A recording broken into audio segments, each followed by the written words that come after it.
Greetings, and welcome to Earthling Cinema. I am your host, Garyx Wormuloid. This week's artifact is the Shawshank Redemption, based on the novella by acclaimed word person King Stephen, who ruled America with an iron fist for over 200 years. The Shawshank Redemption tells the story of Earthling Andy Dufresne, a suspiciously overqualified banker who was sent to prison for the murder of his unnamed wife. Once incarcerated, he befriends Red, who is known to locate certain items from time to time. I'm known to locate certain things from time to time. And whose gentle baritone could lull me right to sleep.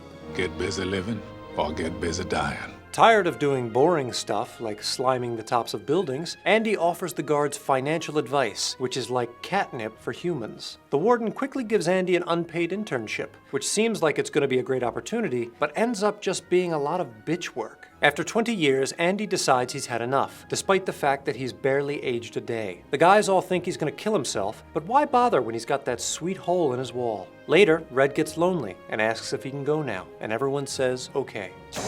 He easily finds Andy halfway around the world, presumably using satellite technology, and then they chill at Club Med. Other than the value of keeping posters in your room, the primary theme of the Shawshank Redemption is freedom. Many times we see the camera framed by doors and windows, suggesting imprisonment. Conversely, aerial shots are used to indicate liberation. In this shot, Andy experiences his last gasp of life on the outside as the limo brings him to Shawshank. Later, he plays Wolfgang Puck's The Marriage of Figaro for the other inmates, using art to set them free. At the end, we see Andy and Red fully torqued on freedom. But the movie goes even deeper. Sure, it's about a prison and all the wacky adventures that happen there, but lurking beneath is a hefty load of existential undertones. Typical Hollywood. In his essay, Existentialism is a Humanism, Jean-Paul Sartre suggests that in the absence of God, humans must define their own essence through the choices they make and also through the shampoo they use. In this film, instead of God, we have the warden, who is a perverse deity, Satan masquerading as a holy figure. I'm the light of the world. He is always quoting the Christian Bible and bragging about how many passages he has memorized. You think you've been fucked by a train.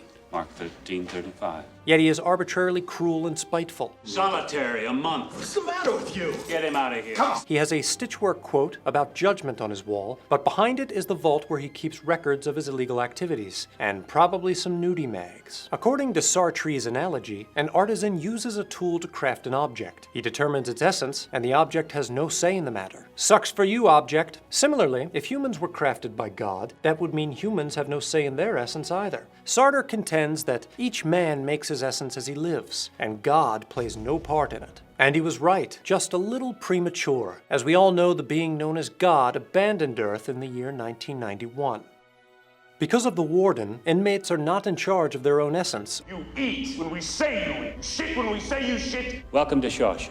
or even their own bowels. 40 years I've been asking permission to piss. The institution breaks them, and the walls come to define who they are. These walls are funny. First you hate them, then you get used to them. Brooks loses his ability to live in the free world I don't like it here. and turns to the seedy underworld of graffiti before ultimately calling it quits. Prison robs people of their will to freedom, and by extension, their humanity. Sartre contrasts human beings with objects such as rocks, noting that rocks are their characteristics, whereas human beings create their characteristics, even if those characteristics are forged by wasting away in front of their television sets. Most of the prisoners become rocks. Hope is a dangerous thing. They allow their lack of physical freedom to dictate their sense of absolute freedom. In contrast, Andy doesn't become a rock. He sculpts and breaks rocks with his trusty hammer, Thor Jr. The salvation lying within the Bible is not God, but rather Andy's choice to embrace hope and liberate himself by any means necessary. In this case, a conveniently human-sized pipe. Andy tells Red he'll laugh when he sees the rock hammer. In a place like Shawshank, hope is truly laughable.